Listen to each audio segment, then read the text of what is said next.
সাল্লাল্লাহু আলাইহি ওয়াসাল্লাম আল্লাযী আরসালাহু বিল হাক্কি বাশীরা ওয়া নাযীরা ওয়া দাঈয়ান ইলাল্লাহি বিইذনিহি ওয়া সিরাজা ওয়া কমারাম মুনীরা। একটা জবানও বন্ধ রাখবেন না আমার ময়ূর এলাকার বাবারা, বন্ধুরা, যাদের জবান আছে মুহাব্বতের আওয়াজে বলেন জবানের মালিক একজন, তিনি কি? ওই আল্লাহরে খুশি করার জন্য ডান হাত তুলে জোরে ডাক দেন আল্লাহ। এই আওয়াজ মানি না, দুইটা হাত তুলে পড়েন ইয়া রাসূলুল্লাহ, উচ্চ কণ্ঠে বলেন না ইয়া ওলি আল্লাহ। বন্ধুরা রে আমার,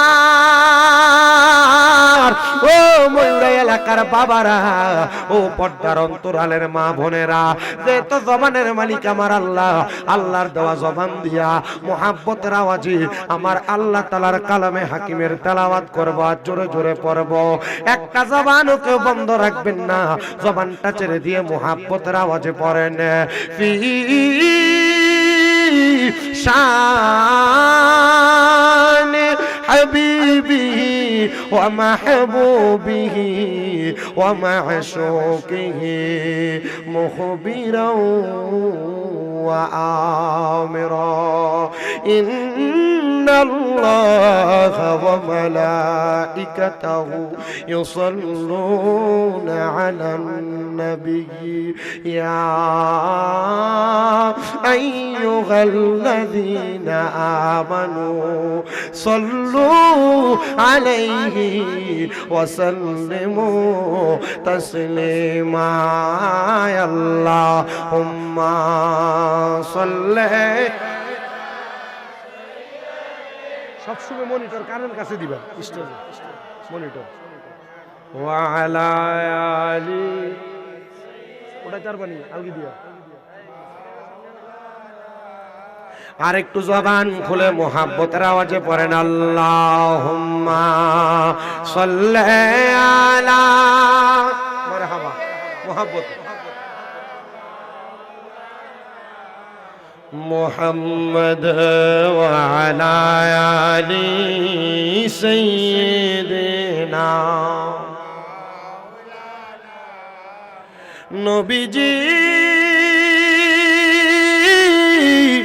ওগো নবীজি,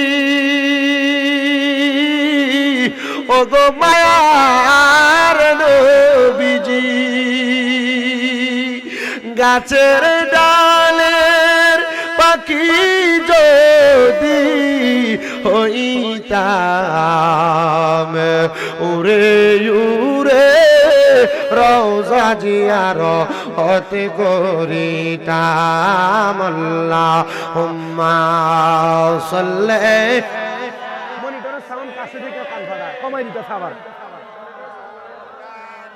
মুহাম্মাদ ওয়া আলা আলি সাইয়্যিদিনা। কে যাও তুমি মদিনাতে, ও নৌকার মাঝি লইয়া যাও, মদিনাতে যাইতে আমার পাগল মনটা সদাই চায়। আল্লাহুম্মা সাল্লি, মুহাব্বতে মাওলানা মুহাম্মদ ওয়া আলা আলি সাইয়্যিদিনা। লা ইলাহা লা যিকর লা ইলাহা ও লা ইলাহা ইল্লাল্লাহ,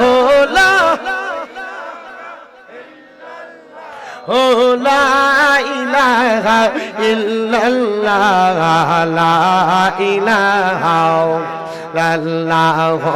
নামাজ রোজা চাই গহনা, কেহ মা বাবার খেদমত চাই গহনা, আমার নবীর দরুদ বইল না, আমার নবীর আমার নবীও তোমায় ভুলবে না লা ইলাহা লা ইলাহা বলেন আমরা বড় ভাগ্যবান আমরার নবী আল্লাহর মেহমান আল্লাহ দয়া করে করলেন দান আল্লাহ দয়া আমার নবী ইমানের মান লা ইলাহা ইল্লাল্লাহ ও লা ইলাহা হায়রে অনেক দূরে মদিনা আমরা কেমনে যাব জানি না ময়রার মানুষ মদিনা যাইতে চাই কি চাই কারা কারা যাইতে চাই ডান হাত তুলে আল্লাহরে দেখাই আর জবানটা খুলে মুহাব্বত একটা তাকবীর হবে না আরে তাকবীর বিরানি আছে না মাহফিলে তাকবীরের নমুনা দিবা আল্লাহ মদিনা যাইতে চায় এই যে আমার ভাই আজকের প্রধান অতিথি জনাব মাজারুল ইসলাম সুফু সাহেব আপনাদের মকরমপুর ইউনিয়নের সম্মানিত সাবেক চেয়ারম্যান এবারে যে আসছে আপনারা যে এমনি আওয়াজটা দিতেছেন বেজার হয়ে যাবে আমি জানি ফ্যান্ডেলের একবার শেষ প্রান্ত পর্যন্ত বর্ব কারণ আমি তাই কয়দিন আইলাম এই কয়দিন আগে যে নগরীপাড়া যে আসছে আমি দেখছি আপনাদের আমি কিন্তু হ্যাঁ একটা ওয়াজ রাখতে গেছিলাম মনে আছে নুজু হ্যাঁ বেঈমানের মরণের কথা ওয়াজ করছি আমি কইছি না এই ইমানদারের মরণের ওয়াজ করব ইনশাআল্লাহ কারণ বেঈমানটি তো মোটামুটি এদিন গেলে রাবের জুতনে রয়ে গেছে আজকে ইমানদাররা কি সম্মান পাইবো সে ওয়াজ করব তো মদিনা যাইতে শান্তি এটা কইতে হইব রাজি আছেন কারা কারা ডান হাত তোলেন এটা লারস উত্তর করেন রাইতে চাই তো ইনশাআল্লাহ হুজুরের কাজরে তাকবীর দেন মুখ দিয়ে দেন না আর কানে দেন এই দিকে দিয়ে দিন এই দিকে দাও জোরে বলেন না মারহাবা মদিনা যাইতে চাই তো ইনশাআল্লাহ মুহাব্বতের আওয়াজে পড়েন দয়াল আল্লাহ দয়া করেন দয়া রন নসিবি করেন মদিনা লা ইলাহা লা ইলাহা লা ইলাহা লা ইলাহা ইল্লাল্লাহ আপনারা পড়েন আলহামদুলিল্লাহ আজকের জান্নাতের বাগানে আসতে পেরে বসতে পেরে খুশি না বেজার আজকের জান্নাতের বাগানে মূল্যবান তাকরীর করেছেন আপনাদের এলাকার গৌরব হযরত মাওলানা ফয়েজ আহমেদ সাহেব তাকরীর করেছেন হযরত মাওলানা ইমরান হোসেন সাহেব হযরত মাওলানা কারি আবু বকর সিদ্দিক সাহেব সহ উপস্থিত আছেন সম্মানিত প্রধান অতিথি জনাব মাজারুল ইসলাম সুফু সাহেব বিশেষ অতিথি বৃন্দ অনেকের নাম আছে জনাব মোহাম্মদ আমানুল্লাহ আমান সাহেব মোহাম্মদ সাইফুল ইসলাম সাহেব মোহাম্মদ আব্দুর রহিম সাহেব মোহাম্মদ মাসুদ রানা সাহেব মোহাম্মদ সাদ্দাম হোসেন সাহেব মোহাম্মদ শরীফ সাহেব মোহাম্মদ শামসুল হক সাহেব মোহাম্মদ তহিদুর রহমান স্বপন সাহেব সহ সম্মানিত সভাপতি জনাব আলহাজ মোহাম্মদ সাফরের জামান সাহেব সহ ডাইনে বামের সামনে বসে থাকা আলেম সমাজ মুরব্বী সমাজ দাড়ি পাকা মুরব্বী বাবা যুবক নওজোয়ান ভাই ছোট ছোট মাসুম বাচ্চা মহান আল্লাহ তাআলা আমাদেরকে আজকের জান্নাতের বাগানে আসার বসার তৌফিক দান করেছেন গভীর রজনীতে তাকরীর শোনার তৌফিক দান করেছেন সেই রবের শুকরিয়া গুজার করে মুহাব্বতের আওয়াজে পড়ি আলহামদুলিল্লাহ আমি যদি আপনাদেরকে নিয়ে তাকরীর শুরু করার আগে 2-1 মিনিট আল্লাহ তাআলার ইসমে জাতের জিকির করি আপনারা কি রাজি আছেন করতে জবান কি মুখ বন্ধ রাখা না মুখ ছাইরা দিয়া দেখো মুহাব্বতে আল্লাহর জিকির করেন আল্লাহ আল্লাহ আল্লাহ আল্লাহ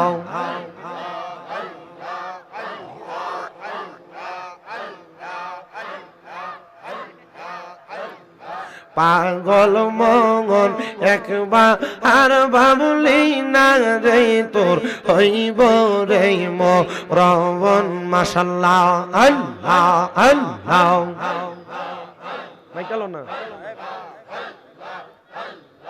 আল্লাহ আল্লাহ আল্লাহ আল্লাহ পাগল মন একবার আর ভাবলি না রে তোর হইব রে মরণ মাশাআল্লাহ আল্লাহ আল্লাহ আল্লাহ তুই মরিলে সঙ্গে সঙ্গের সাথী পাইবি নাই একজন পাগল মন একবার আর ভাবলি না রে তোর হইব রে মরণ মাশাআল্লাহ আল্লাহ আল্লাহ মন রে হঠাৎ একদিন আজরাইলে ফাঁসি দিব তোমার গলে শেষ করিব আমরা রে জীবন মন রে মাশাআল্লাহ আল্লাহ আল্লাহ ওই কবরে সঙ্গের সাথী নবী নুরি দোন পাগল মন একবার আর ভাবলি না রে তোর হইব রে মরণ মাশাআল্লাহ আল্লাহ আল্লাহ মন রে হে বন্ধু বান্ধব আছে যত জানা যায় যাবে শত শত আদার ঘরে কেউ তো যাবে না মন রে মারহাবা আল্লাহ জবানটা খুইলা আল্লাহ আল্লাহকে শরণাই আল্লাহ আল্লাহ ওই কবরে সঙ্গের সাথী নবী নুরি দোন পাগল মন একবার আর ভাবলি না রে তোর হইব রে মরণ মাশাআল্লাহ আল্লাহ আল্লাহ মুর্শিদ মুর্শিদ কইরাই আমার ঘুমাসে না নয়নে আমার রে বলি বাগো মুর্শিদ কেমনে মাশাআল্লাহ আল্লাহ আল্লাহ আল্লাহ আমারে বলি বাগো মুর্শিদ কেমনে মারহাবা আল্লাহ আল্লাহ তোমায় আমি ভালোবাসি পাগলের মতো মনে চাইলে তোমার দিকে ছুটে আমার মন মারহাবা আল্লাহ আল্লাহ লোক সমাজে কলঙ্কি আমি গলাই কলঙ্কের মালা আমারে বলি বাগো মুর্শিদ কেমনে মারহাবা আল্লাহ আল্লাহ লা ইলাহা ইল্লাল্লাহু মুহাম্মাদুর রাসূলুল্লাহ সাল্লাল্লাহু আলাইহি ওয়াসাল্লাম। একটা জবানও কেউ বন্ধ রাখবেন না। আপনারা বলেন আমরা জিকির করলাম কার? আল্লাহর জিকির শুধু করি নাই, আল্লাহর জিকিরের সাথে আমরা নবীজির স্মরণ করেছি, পীর মাশায়েখদের স্মরণ করেছি। গুনাহ হয় নাই, গুনাহ হয় নাই, আমাদের আমল নামার মধ্যে সওয়াব হইছে, আমরার পূর্ববর্তী গুনাহগুলা মাফ হইছে। আসেন রে বাবারা, আজকে আমরা মুমিন বান্দা কেমনে মারা যায়, আমরা মুমিন বান্দার ইন্তেকাল সম্পর্কে জানবো। কারণ বহু মানুষ মারা যায়, মারা যাওয়ার সময় প্রস্রাব পায়খানা করে, বহু মানুষ মারা যায়, মারা যাওয়ার সময় নাকে মুখে দিয়ে রক্ত ছেড়ে দেয়, বহু মানুষ মারা যায়, মারা যাওয়ার সময় তার জিহ্বার মধ্যে কামড় দেয়, চোখ উল্টে দেয়। আমরা এমনি মরতে চাই না, আমরা মরতে চাই ঈমান নিয়া, ঈমান নিয়া। বলে হুজুর ইমানদার কেমনে মরে না? না না না, ইমানদার এমন কষ্ট পায় মরে না। আল্লাহর নবী জানায়া দেয় উম্মত, ইমানদার যখন মারা যায়, মারা যাওয়ার সময় আমার আল্লাহ তাআলার ফেরেশতা, যিনার নাম হলো দুনিয়ার জমিনের মধ্যে আল্লাহ প্রেরণ করার আগে রাখছেন মুআল্লিমুল মালাইকার পরে সর্বশ্রেষ্ঠ উপাধি যাকে দেওয়া হয়েছে, ওনার নাম হইল মালাকুল মাউত আজরাইল। ওই আজরাইল আলাইহিস সালাতু ওয়াস সালাম একটা মুমিন বান্দার কাছে একবার না, দুইবার না, তিনবার না, চারবার আগমন করবে, কিন্তু মুমিন বান্দার রূহটা নিতে পারবে না। বলে হুজুর কেন গো? কারণ মুমিন বান্দার একটা দাম আছে, মুমিন বান্দার একটা পাওয়ার আছে, মুমিন বান্দার একটা সম্মান আছে, মুমিন বান্দার একটা ইজ্জত আছে। আপনারা বলেন বাবারা, যে লোকটা ময়ূর এলাকায় সুদ খায়, আর যে লোকটা রিক্সা ড্রাইভার কামাই করে ইনকাম করে দৈনিক কষ্ট করে টাকা আনে, সুদকুরের দাম বেশি না রিক্সার ড্রাইভারের দাম বেশি? আপনারা বলেন নি এটা, কিন্তু আপনারা তো সুদ করে দেখলেন। এক কাপ চা খাইলে বেঁচে যাবে, কথা কয় না। এ বন্ধু, যারা হারামখোর, যারা বদমানুষ, যারা বেনামাজি, যারা বেআমল, আমি তাদের কথা আপনাদের কাছে আজকে বলতেছি না। আজকে বলতেছি, আপনি যদি নামাজি হন, আপনি যদি রোজাদার হন, আপনি যদি মুত্তাকি হন, আপনি যদি আবেদ হন, আপনি যদি সলে হন, আপনি যদি আল্লাহর খাস বান্দা হন, পর্দার আড়ালের মহিলারা তারা যদি স্বামীর খেদমত করনেওয়ালা হয়, স্বামীর আদেশ মাননেওয়ালা হয়, মা বোনেরা যদি স্বামীর হুকুম আহকামগুলা মাননেওয়ালা হয়, তারা কেমন ভাবে মারা যাবে সে ওয়াজটা আপনাদের কাছে করতেছি। আমার আল্লাহ তাআলা লামকানের মধ্যে একটা গাছ লাগাইছেন, গাছ, যে গাছটার নাম হলো সাদরাতুল ইয়াকিন গাছ। কেউ কেউ বলেন গাছটার নাম হলো তওবা গাছ। ওই তওবা গাছের মধ্যে আমার আল্লাহ তাআলা এতগুলা পাতা রাখছেন, পাতা সৃষ্টি করছেন। যতগুলা দুনিয়াতে মানুষ আছে, প্রত্যেকটা গাছের পাতায় পাতায় আল্লাহ তাআলার বান্দাদের নামগুলা লেখা আছে। আশিক তো সুরে সুরে লিখতেছে, তওবা নামক গাছটি আছে, পাতায় পাতায় লেখা আছে মানুষের হায়াত।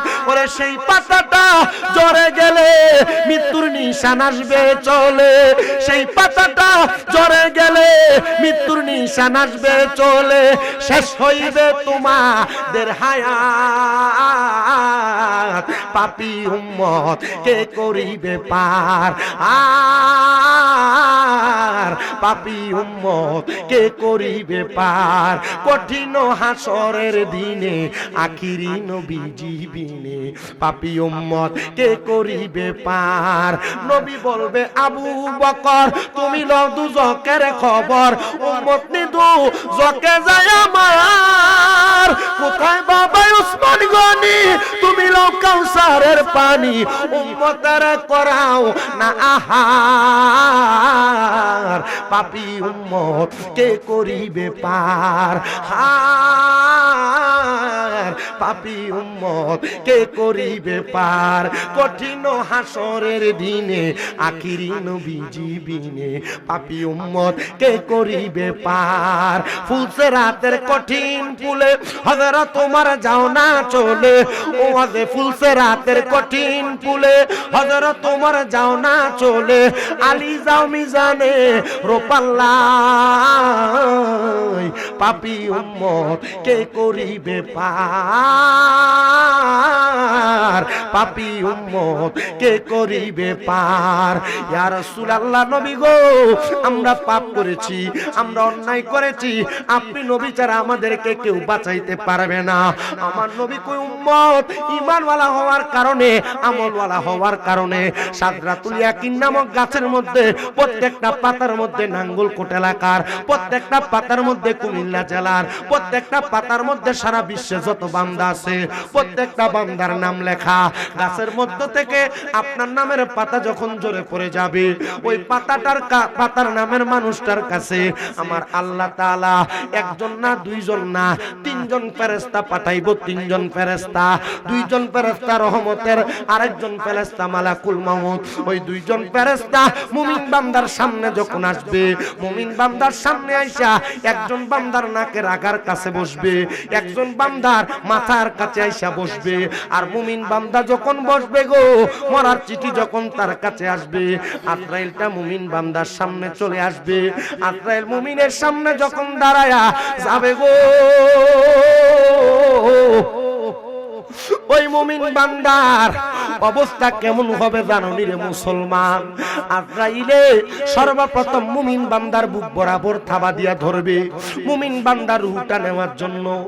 আরে মুমিন বান্দার বুকের মধ্য থেকে আওয়াজ আসবে রে মুমিন বান্দা, তোমার বুকের মধ্য থেকে কি আওয়াজ আসবে?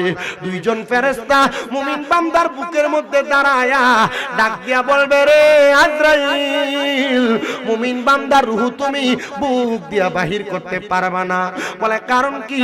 মুমিন বান্দার বুকের মধ্যে আল্লাহ এবং তার রাসূলের মুহাব্বত আছে, এই জন্য বান্দার রূহ কবজ করা যাবে না, চলে যাবে আজরাইল আলাইহিস সালাতু ওয়াস সালাম। আল্লাহর হুকুম পায়া আবার মুমিন বান্দার কাছে আসবে, এ মুমিন বান্দা, এ মুমিন বান্দা, তোমার রূহ নেওয়া হবে। এবার মুমিন বান্দার কপাল বরাবর হামলা করা হবে, কপাল বরাবর। বান্দার রূহ নেওয়ার জন্য যখন কপাল বরাবর হামলা করে। মুমিন বান্দার রূহ তুমি কপাল দিয়া কবজ করতে পারবা না। বলে কেন পারবো না? আরে মুমিন বান্দার কপাল দিয়া মুমিন বান্দা 5 ওয়াক্ত নামাজের সেজদা দিয়েছে। বান্দার সেজদার বড় দাম, সেজদার বড় সম্মান, সেজদার বড় মর্যাদা, সেজদার বড় চাহিদা। আমি আল্লাহ তার প্রতি খুশি হয়ে গেছি। আমার আল্লাহর ফেরেশতারা তখন বলবে বান্দার এই কপাল দিয়া রূহ বাইর করা যাবে না। আজরাইল চলে যাবে, আবার আল্লাহর হুকুম পায়া আজরাইলে তৃতীয়বার আবার মুমিন বান্দার কাছে আসবে। এ বান্দা, তোমার রূহটা কবজ করা হবে। বান্দার ডান বাহু বরাবর হামলা করা হবে। মুমিন বান্দার ডান বাহু থেকে 2 জন ফেরেশতা জবাব দিবে, এরে আজরাইল, মুমিন বান্দার ডান দিক দিয়ে রূহ কবজ করা যাবে না। বলে কেন যাবে না? আরে মুমিন বান্দার ডান হাতের মধ্যে দান এবং সদকা আছে, এই জন্য বান্দার রূহ কবজ করা যাবে না। আজরাইল আবার ফিরে যাবে, চতুর্থবার আবার মুমিন বান্দার কাছে আগমন করবে। আগমন করার সাথে সাথে মুমিন বান্দার বাম বাহু বরাবর হামলা করা হবে। বাম দিক থেকে জবাব দিবে, রে আজরাইল, বাম দিক দিয়া বান্দার রূহ কবজ করা যাবে না। বলে কেন গো? বলে বান্দার বাম দিকে তার মা বাবার খেদমতগুলো আছে, এই জন্য বান্দার বাম দিক দিয়া রূহ কবজ করা যাবে না। আইরে ময়ূরার মানুষ, এই এলাকার বেনামাজিরা, তোমরা যারা নামাজ পড়ো না, তোমরা যারা পরের হক খাও, তোমরা যারা ইবাদত করো না, তোমরা যারা হারাম খাবার খাও, এই আমার ময়ূরা এলাকার মা, পর্দার অন্তরালের আম্মুজিরা, তোমরা যারা বেপর্দা ঘুরে বেড়াও, তোমরা যারা স্বামীর আদেশ মানো না, স্বামীর আদেশ অমান্য করো, তোমাদেরকে বলি গো মা, মরার সময় বড় কষ্ট পাইবা। আর যদি মুমিন হও, আল্লাহ তাআলার হুকুম আহকাম গুলা মাইনা চলো, কোরআন মোতাবেক জীবনটা সাজাও, মরণ বড় সুন্দর হবে, মরার সময় কষ্ট পাবে না।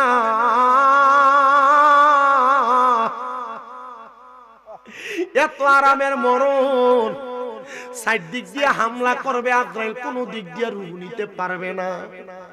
যে আজরাইল দুনিয়ার মানুষের রূহ নিতে একটা সেকেন্ডও দেরি করে না।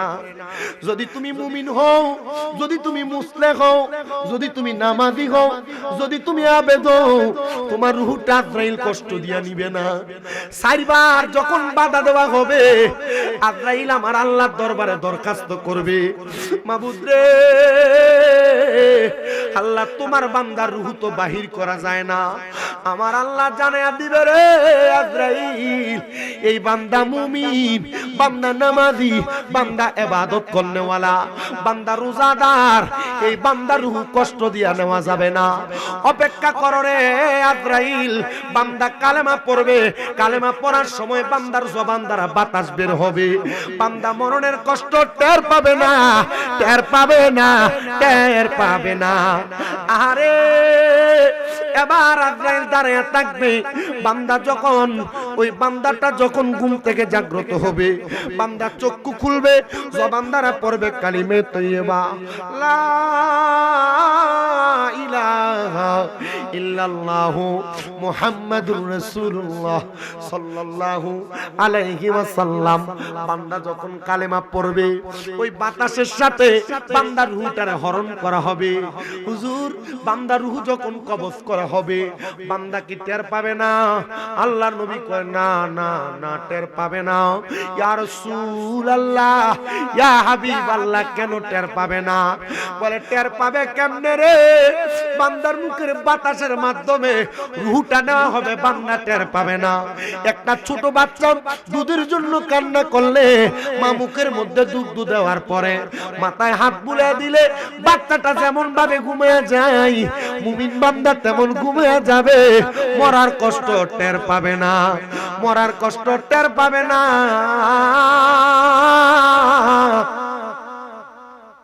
রে ময়ূরার মানুষ, এমন মরণ তোমার হইবনি, একটা বার আল্লাহর কাছে জিগাই শুনি, ওগো আল্লাহ, এমন একটা মরণ চাই যে মরার সময় আমার কোনো কষ্ট অনুভব হবে না। আপনাদের কি কষ্ট হচ্ছে? অসুবিধা হচ্ছে? আমি কষ্ট হইলে আপনার সময় মতো চলে যাবেন, সমস্যা, আমি বয়ে রাখি। আর মাহফিলে বহুত মোল্লারা আছে, মাহফিলে দেখবেন নেতা আইলে সেটা জায়গা সেতে না এটা মোল্লার উদ্দেশ্য খারাপ আমি সেতি না কারণ ওয়াজ মাহফিলে মসজিদের মাহফিল মাদ্রাসার মাহফিলে নেতারা দাওয়াত দেওয়ার মাহফিল কমিটির কয়েকটা উদ্দেশ্য আছে এর ভিতরে প্রধান আর মুখ্য উদ্দেশ্য হলো নেতারা আইবো মসজিদ মাদ্রাসাতে কিছু দান করবে আর দেখবেন যে মোল্লারা এই আমার বক্তব্য বন্ধ কইরা আরে দিল কি লেগে বক্তব্য এটার উদ্দেশ্য খারাপ ভাইরাল হলো চিন্তা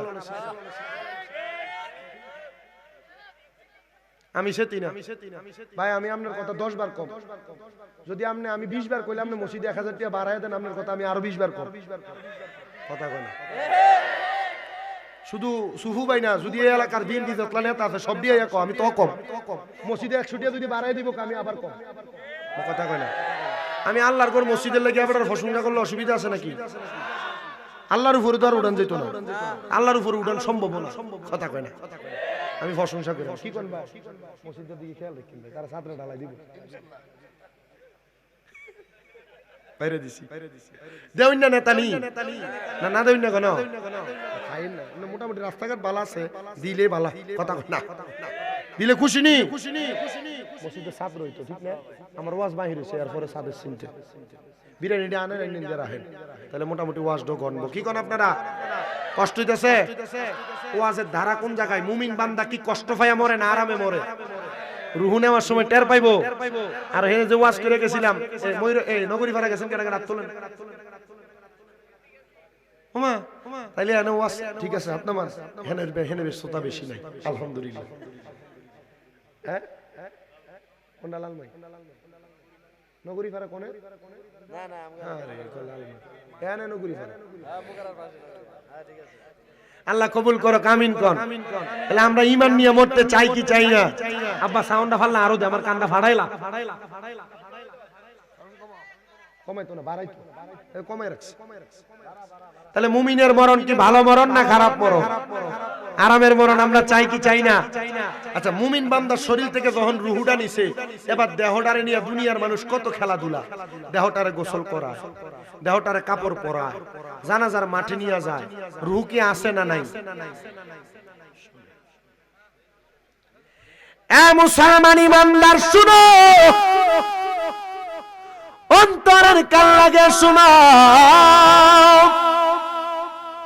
মুমিন বান্দার রূহ দেহ পরে থাকে রূহ আজরাইলের হাতে থাকবে রূহটা ডাক দিয়া বলবে আজরাইল তুমি আমার রূহটারে কেন এত আস্তে আস্তে নিয়ে যাও বলে কেন বলে তুমি যদি জানতা আমার আল্লাহ তাআলা আমি মুমিন বান্দার জন্য কত মহামূল্যবান পুরস্কার রেডি করে রাখছে তুমি এত আস্তে আস্তে যাইতা না আরো তাড়াতাড়ি যাইতা আমারে মহামূল্যবান পুরস্কারের ভাগীদার বানাইতাও এ আমার বাবা এ আমার ময়ূরার বন্ধুরা মুমিন বান্দার রূহটা নিয়ে কত সুন্দর কথা বলা হবে কিন্তু দেহ পরে থাকবে দেহটার একটা ব্যবস্থা তো করা লাগবে কি ব্যবস্থা করবে জানো রে মুমিন বান্দার রূহটারে নিয়ে কবরে যখন বিসমিল্লাহি ওয়া আলা মিল্লাতি রাসূলিল্লাহ বলে কবরে রাখা হবে আল্লাহর নবী জানিয়ে দেয় তিনজন রহমতের ফেরেশতা মুমিন বান্দার কবরে আসবে ওই বান্দার কবরের মধ্যে জান্নাতের একটা বিছানা বিছায়া দিবে মুমিন বান্দা জান্নাতের বিছানার মধ্যে ঘুমাইবো আরামে আরামে ঘুমাইবো বান্দার কবরের মধ্যে মুনকার নাকির সম্মানিত দুইজন ফেরেশতা আগমন করবে ওই ফেরেশতারা মুমিন বান্দার কবরে আইসা কোনো সওয়াল জবাব করবে না কারণ কি জানো জানো জানো কারণ মুমিন বান্দা নামাজ পড়ার কারণে তার কপালের মধ্যে নামাজের একটা নূর দেখা যাবে নেক আমল করার কারণে সিনার মধ্যে নেক আমলের একটা নূর দেখা যাবে ওই বান্দাটা নেক আমলের নূর দিয়া বান্দার সামনে যখন মুনকার নাকির আসবে তখন মুনকার নাকির বলবে এই বান্দার সওয়াল জবাব করা লাগবে না কারণ বান্দার ইমানের নূর আছে, বান্দার সওয়ালের কোনো জবাব লাগবে না। প্রিয় মুসলমান, এ ময়ূরের মানুষ শুনো, এবার কবরের পরে তোমারে নিয়ে যাওয়া হবে হাসরের ময়দানের মধ্যে। যারা নামাজি, যারা বেনামাজি, যারা রোজাদার, যারা বেরোজগার, যারা হালালখোর, যারা হারামখোর, সব মানুষ হাসরের ময়দানে থাকবে। উলঙ্গ অবস্থায় হাসরের ময়দানে যাবে। মানুষগুলা হাহাকার করতে থাকবে, কারণ তামার একটা গরম উত্তাপ দেওয়া হবে। 12টা সূর্যের তাপ মানুষের মাথার মধ্যে দেওয়া হবে। মানুষের মাথার মগজগুলা টকবক টকবক করে ফুইটা ফুইটা কাম দিয়া বের হবে। হাইরে মানুষ, ও মানুষ শুনো, ওই সময় আমার নূরের নবী রাহমাতুল লিল আলামিন নবীজি হাসরের ময়দানে আগমন করবে, আগমন করবে, আগমন করবে। নবী আমার বলেন, উম্মত আমার, আল্লাহ তাআলা আমি নবীর একটা স্থান দান করছে, মাকাম দান করছে। সেই মাকামটার নাম হলো মাকামে মাহমুদ। আমি দয়াল নবী ওই মাকামে মাহমুদের নিচে দাঁড়ায়া আমার উম্মতের জন্য কি সুপারিশ করব জানো? যখন উলঙ্গ অবস্থায় সব উম্মতেরা হাসরের ময়দানে আফসোস আফসোস আফসোস করতে থাকবে, আমি নবীজি মাকামে মাহমুদ লাওয়ায়ে হামদের পতাকার নিচে দাঁড়ায়া দাঁড়ায়া আমার উম্মতদেরকে টান দিয়া দিয়া আমি নবী নাজাত প্রাপ্তদের অন্তর্ভুক্ত করব, জান্নাতীদের অন্তর্ভুক্ত করব। আমার নবী শুধু জান্নাতীদের অন্তর্ভুক্ত করবে না রে বাবা, আমার নবীকে আমার সব উম্মতগুলোকে নাজাত দেওয়া হবে। ইয়া রাসূলুল্লাহ, নবী কেমন নাজাত দেওয়া হবে? আমার নবী কয়, উম্মত শুনো রে, কেমন নাজাত আমার আল্লাহ দিব জানো?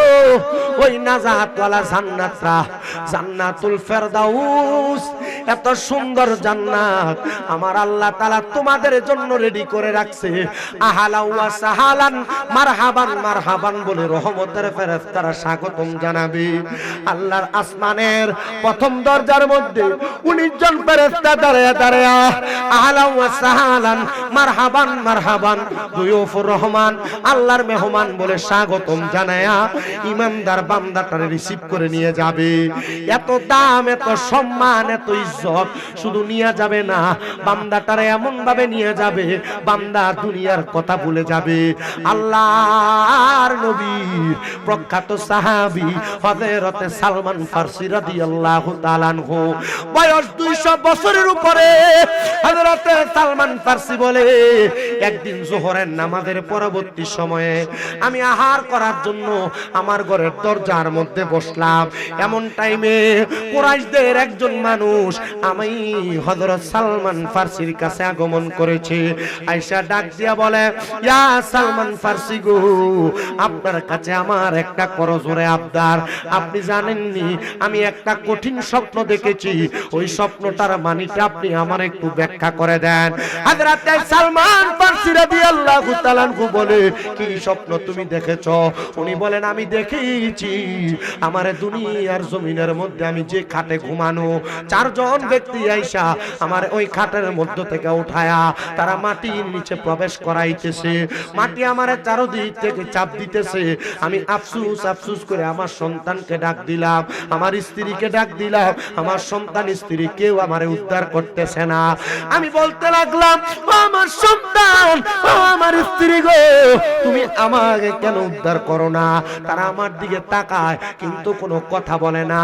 হযরত সালমান ফারসি, আপনি আমার এই কথাটার একটা ব্যাখ্যা বলে দেন। উনি বলেন, অন্য কোনো ব্যাখ্যা আমার কাছে নাই, তুমি বলো না, তুমি কি দুনিয়ার কোনো ব্যস্ততাতে ব্যস্ত আছো নাকি, যেটার কারণে তোমার সন্তান এবং তোমার স্ত্রীরা উপকৃত হইতেছে?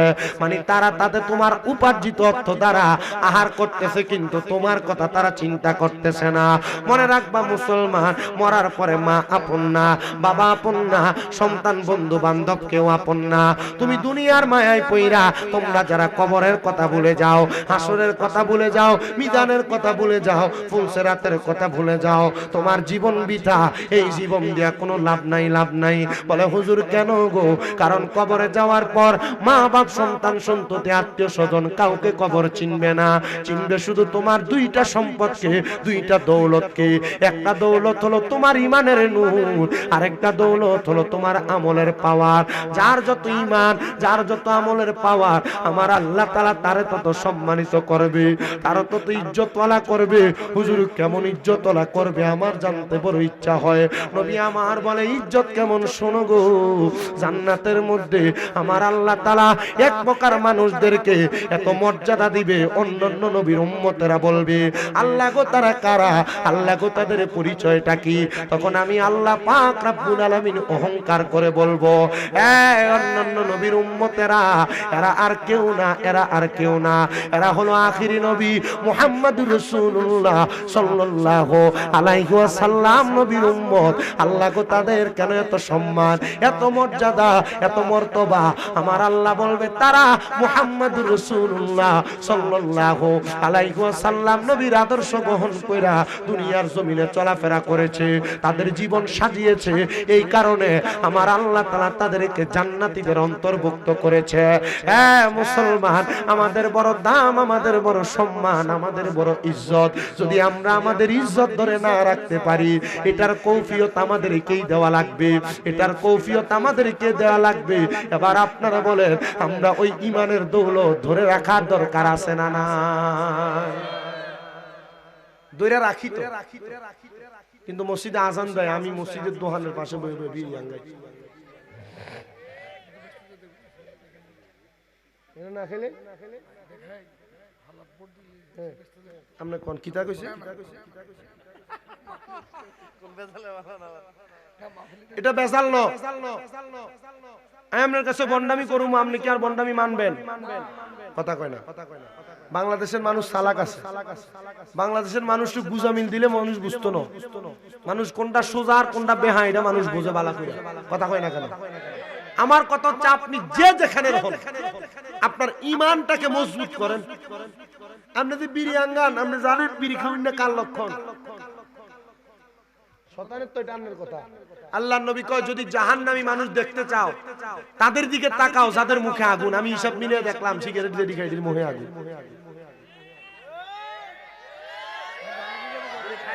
কথা জোরে কইলে জোরে কোন, কমস্তে হইলে আস্তে কোন। আপনার কোন না এমন সিগারেট খাবেন না, আছে না নাই? যেদি খাই বলেছিল হুজুর। এক বেটারে তো দেখছি কইতাছে সিগারেট খাইতে খাইতে বলে ভোট দিলে জান্নাতে যাব। আমি চিন্তা করি এটির মাথার ভিতরে আল্লাহ কি গোবর দিছে না মগজ দিছে, এটা আল্লাহ ভালো জানে। মুসলমান শোনা, ইসলাম মানুষকে গুজামিল দেওয়ার কারণ না, কথা না। শোনো বাবা শোনো, তোমার ঈমান নিয়ে পালন করবে, তুমি টের পাবে না, টের পাবে না। কিন্তু যদি তুমি তোমার ঈমানটারে মজবুত করে রাখো, মানুষের প্রতি ভালো ধারণা করো, দেখবা তুমি দুনিয়ার জমিন থেকে কবরে গেলে তোমার কবর বড় সুন্দর। জোরে কন্যা ঠিক কিনা? কেমন সুন্দর হবে শুনো। হযরত বাদশা সুলতান মাহমুদ গজনবী রাহমাতুল্লাহ আলাইহি, ওনার নাম হয়তো আপনারা অনেকেই শুনেছেন। জবরদস্ত একজন বাদশা ছিলেন হযরত বাদশা সুলতান মাহমুদ গজনবী রাহমাতুল্লাহ আলাইহি। বলে আমার কাজ ছিল গজনব এলাকা থেকে সামদেশ ইয়ামেনে যায়া ব্যবসায়িক মালামাল আমি আমার এলাকাতে নিয়ে আসতাম। হযরত সুলতান মাহমুদ গজনবী রাহমাতুল্লাহ আলাইহি বলেন আমার ভক্তবিন্দু যারা, আমার নেত্রবিন্দু যারা, তারা আমার কাছে সম্পদের জন্য, টাকা পয়সার জন্য বেশি আফসোস করছে। আয়সা ডাক দিয়া কই, ও বাদশা সুলতান মাহমুদ গজনবী, আপনি আমাদেরকে কিছু সম্পদের ব্যবস্থা করে দেন, আমরা যেন আমাদের সম্পদের অট্টালিকা বানাইতে পারি। সুলতান মাহমুদ গজনবী কই, ও আমার গজনব এলাকার মানুষ, আয় রে আয়, আমার সামনে আয়, আমি তোদেরকে সম্পদের একটা বাহাদুরির কথা দেখাইয়া দেই। যদি তোরা মনে করস এর সম্পদ দিয়া তোরা লাভবান হবি, তাহলে আমি আমার বাদশাহী তোদেরকে দিয়া দিব, আর আমি তোদের জায়গায় যা কৃষি কাজ করব, মাঠে কাজ করব। সব গজনব এলাকার মানুষ চলে আসছে, সবাই একসাথে হয়া হযরত সুলতান মাহমুদ গজনবীর কাছে আসছেন। সুলতান মাহমুদ গজনবী বলে, আসো নাকি আমার সামনে এমন কোন প্রজা যে আমার কাছ থেকে সম্পদ নিবা? সবাই হাত তুলছে। সুলতান মাহমুদ গজনবী বলে, একটা কাগজের মধ্যে সবার নামটা লেখো। সবার নামটা লেখা সুলতান মাহমুদ গজনবীর হাতের মধ্যে দিছেন। উনি এই কাগজগুলাকে লটারির মতো কইরা একটা কাগজ হাতে তুললেন, যার নামটা উঠছে সুলতান মাহমুদ গজনবী তার সামনে ডাকলেন। আর সুলতান মাহমুদ গজনবীর একজন সেনাপতি ছিলেন, ওই সেনাপতির সামনে ডাকলেন। পুরা গজনব এলাকার মানুষ সুলতান মাহমুদের সামনে ডাক দিয়া কয়, এই আমার সেনাপতি, হে আমার প্রজা, আমি তোমরা দুইজনকে কিছু অর্থ প্রদান করব। তোমরা আগামীকালকে এই অর্থ খরচ করার পর আমার কাছে আইসা আসরের নামাজের পরে পুরা এলাকার মানুষের কাছে সম্পদের হিসাব দিবা। বলে, হে বাদশা, রাজি আছি, দিতে পারবো। সুলতান মাহমুদ গজনবী ওনার পকেট থেকে একটা 500 দিরহামের পুটলি বাহির করলেন, আর একটা 5 দিরহামের আদলি বাহির করলেন। আপনার আদলিনি কন্যা শিখি কর পয়সার কি বের কইরাম। উনি ওনার সেনাপতির কাছে 500 দিরহামের পুটলিটা প্রদান করলেন, আর 1 দিরহাম দান করলেন ওনার একটা যে ছোট্ট একটা ভক্ত, ছোট্ট একটা প্রজা তাকে। বলে, যাও, তোমাদের সাথে আমার আগামী কালকে কথা হবে, তোমরা তোমাদের সম্পদের হিসাব আমার আগামী কালকে দেওয়া লাগবে। সবাই চলে গেছেন। ওই সেনাপতি 500 দিরহাম দিয়া দামি মুরগি কিনা, সুন্দর পোলার চাল কিনা, সুন্দর দামি দামি পোশাক কিনা, বাড়ির মধ্যে সুন্দরভাবে ব্যবহার করতেছেন। আর ওই ব্যক্তি ছোট মানুষ, বোঝা, অল্প সম্পদ পায়া হাতের মধ্যে নিয়া ওই লোহার পাতের উপর দাঁড়ায় কয়, বাদশা, আমি আমার 5 দিরহাম আমি এই দুনিয়ার জমিনের মধ্যে খরচ করতে পারি নাই। 5 দিরহাম দিয়া কি আর করব? আমি এটা আমার কাছে আপনার স্মৃতি হিসাবে রেখে দিছি। আর সেনাপতি কান্দে আর ডাক দিয়ে কয়, বাদশা, কি বলেন? আমি এটার উপর দাঁড়াইলে 500 দিরহাম দিয়া আমি দামি দামি খাবার কিনছি, আমি সুন্দর জামা কাপড় কিনছি, আমি খাবার গ্রহণ করেছি। আমি যদি হিসাব দিতে যাই এই তাওয়ার উপর দাঁড়াইলে আমার পাওটা একবারে সিলা যাবে। হযরত সুলতান মাহমুদ গজনবী রাহমাতুল্লাহ আলাইহি চোখের পানিগুলা চাইরা দিয়া কান্দে আর ডাক দিয়া কয়, আমার পদার দল, যারা সম্পদের মায়া কইরা তোমরা এমন ভাবে চিৎকার করছো, কত সম্পদ বানাইবা, যে সম্পদ বানানোর কারণে তোমার ঠিকানা হবে জাহান্নাম। যে সম্পদ কামাই করার পরে হাসরের ময়দানের গরম উত্তপ্ত জায়গাতে দাঁড়ায়া দাঁড়ায়া তুমি আল্লাহর দরবারে জবাবদিহিতা করা লাগবে। পারবা না, পারবা না, পারবা না, ওই সম্পদের হিসাব তুমি দিতে পারবা না। সুলতান মাহমুদ গজনবী কয়, আমার প্রজার দলেরা, আসো এখন থেকে খারাপ কাজ ছেড়ে দাও, মন্দ কাজ ছেড়ে দাও, আল্লাহর কাছে সেজদায় অবনত হয়ে যাও, দেখবা আমার আল্লাহ তাআলা তোমাদেরকে সম্পদ দিয়া ভরপুর করে দিবে। তারা বড় অবাক হয়ে গেছে রে, বড় অবাক হয়ে গেছে। একজন বাদশা আমাদেরকে হাসরের ময়দানের কথা এত কঠোর ভাবে স্মরণ করে দিবে আমরা বুঝতে পারি নাই। বাদশা গো, আমাদেরকে ক্ষমা করবেন, আমরা সম্পদের মায়া করি না, আমরা আপনার কাছে আগমন করলাম, আপনি এখন থেকে আমাদেরকে দ্বীনের তরবিয়ত তালিম প্রদান করবেন, আর আমরা আপনার কদমে থাইকা থাইকা আমরা দুনিয়ার জিন্দেগিটা কাটিয়ে দিব। বাদশা সুলতান মাহমুদ গজনবী রহমতুল্লাহ আলাইহি বলে, আমি আমার প্রত্যেকটা এলাকার মানুষকে ভালো বানাইছি। এলাকার কোন মানুষ যদি চায়, এলাকার কোন ইমাম যদি চায়, এলাকার কোন নেতা যদি চায়, এলাকার প্রত্যেকটা মানুষকে ভালো বানাইবো। সম্ভব, সম্ভব, সম্ভব, কিন্তু আমরা ভালো হতে চাই না।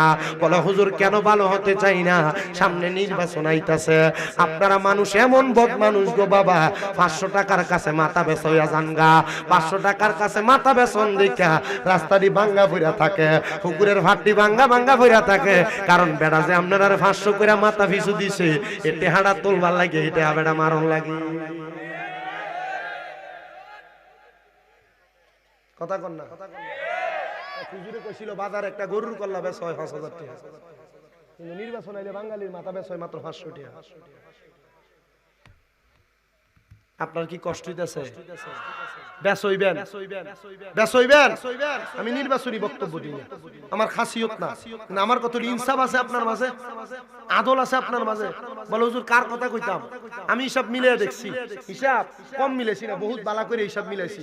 মিলানোর পরে দেখছি 5 আগস্টের পরে বাংলাদেশে ভিডিও হইছে, মারামারি হইছে, হত্যা হইছে, ঘুম হইছে, খুন হইছে। তো 5 আগস্টের আগে হেতারা করছে, হেতারা বাড়ছে, এখন কেটা করছে, কোন ছোট তারা করছে? কথা কয় না। এখন কোন ছোটরা করছে? বাংলাদেশে প্রশাসন আছে না, বাংলাদেশে গোয়েন্দা বিভাগ আছে না, এরা সাইরাদেরকে ধরা সম্ভব না? সম্ভব। মালদা হ্যাঁ হত্যা করছে, হ্যাঁ গুম করছে, খুন করছে, হ্যাঁ 3 মাস পরে আবার বাইরে এসে ফার্স্টে হার কাছে ব্যস্ত। প্রশাসনে ভালো মানুষ আছে, খারাপ এমন না, ভালো অনেক মানুষ আছে। আজকে তো একটা প্রমাণ আমরা পাইলাম কুমিল্লা টমসন ব্রিজ, আজকে আসার সময় আপনাদের এখানে পুরা রাস্তা সুন্দর ক্লিয়ার, হেরোটলা 10 টাকার নোট দিতেছে, হেলইতাছে। আর মাঝখান দিয়া টমসন ব্রিজে কুমিল্লা মানে টমসন ব্রিজ মেইন রোডে ওটা জায়গাতেছে। আমি ডাক দিয়ে কইলাম ভাই আপনি রাস্তাটায় আজকে কয় তারিখ, যদি বাংলাদেশের কোন প্রশাসনিক কর্মকর্তা ট্রাফিক অফিস পুলিশার যদি শোনেন আমার কথাটা নোট করেন, আজকে 13 তারিখ কুমিল্লা টমসন ব্রিজ ট্রাফিক মোড়ের মধ্যে। হ্যাঁ আমি কইলাম ভাই আপনি যে এনে দাঁড়ায় রইলেন, আপনি ঘুরতেছেন, আর দেখলাম যে 10 টাকা দিছে, 10 টাকা নোট দিছে অটো ড্রাইভারে, 10 টাকা দিছে, আপনি দাঁড়াইতে দিলেন রাস্তার মধ্যে, পুরো রাস্তা জ্যাম লাগছে। আমার ডাক দিয়ে কইতেছে আপনি নামেন, আমার একটু সহযোগিতা করেন। কথা কই না, এমন দুই একটা সুস্বাচ্ছরের কারণে বাংলাদেশ আজকে ফানির তলে যাইতেছে। প্রশাসনে বহু ভালো ভালো মানুষ আছে। আমার এক ভাই আছে এসআই সালাম ভাই, মাঝে মাঝে আর আব্বা আম্মার লাগে ফোন দিয়া দোয়া আছে। আমার ভাই এক ভাই আছে খলিল ভাই, মাঝে মাঝে আমি মক্কার সামনে দিয়ে যখন কল দিছি, এ মক্কা দিকে কাঁদতেছে। ভালো মানুষ আছে না? তো পুলিশের মতো ভালো মানুষ আছে, কিন্তু এমন দুই একটা সুট থাউনের কারণে পুরো পুলিশ জাতির বদনাম। কথা কন না কা? আমরা চাই যে বাংলাদেশের মানুষগুলোর কাছ থেকে এই সান্দাবাজিটা বন্ধ করে আপনার দেশটা সুন্দর করে চালান। 10 টাকা দিলে জ্যামদার ছুটে হেরে ছেড়ে দেয়, রাস্তার ভিতরে দাঁড় করে। এটা কোন ধরনের বাটপারি? বাংলাদেশ সুন্দর হবে কখন? আমরা মনে করছি 5 আগস্টের পরে সুন্দর হইব, কিন্তু সুর বাড়ছে। নির্বাচন হইব নি, আল্লাহ এটাই কবুল করুক, আমিন কোন মিয়া। প্রশাসনকে সম্মান করি, শ্রদ্ধা করি। আলহামদুলিল্লাহ আমার লোকে পুলিশের যত কয়েকজন, আমার মোবাইল ঘাটলাম মিনিমাম 8-10 জন এসআই নাম্বার আছে, যারা আমার ফোন দেয় দোয়া আছে মাঝে মাঝে। এরা দি বালা ছুটি রাস্তার ভিতরে খালি আছে। হ্যাঁ মামলা দিতে 10,000 টাকা, 500 টাকা দিলে মামলা শেষ।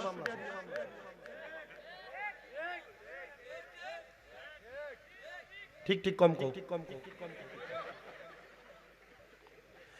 আল্লাহ আমাদেরকে বোঝার তৌফিক দান করেন, পড়েন আমিন। সম্পদের মায়ায় পড়ে চুরি করা যাবে, বেশি সম্পদের আশায় মানুষের মাল সামান দখল করা যাবে, বেশি সম্পদের আশায় ভাই ভাতিজার জমি দখল করা যাবে না। না না মুসলমান শুনো, হযরত সুলতান মাহমুদ গজনবী রাহমাতুল্লাহ আলাইহির জামানায় আরেকটা জটিল ঘটনা।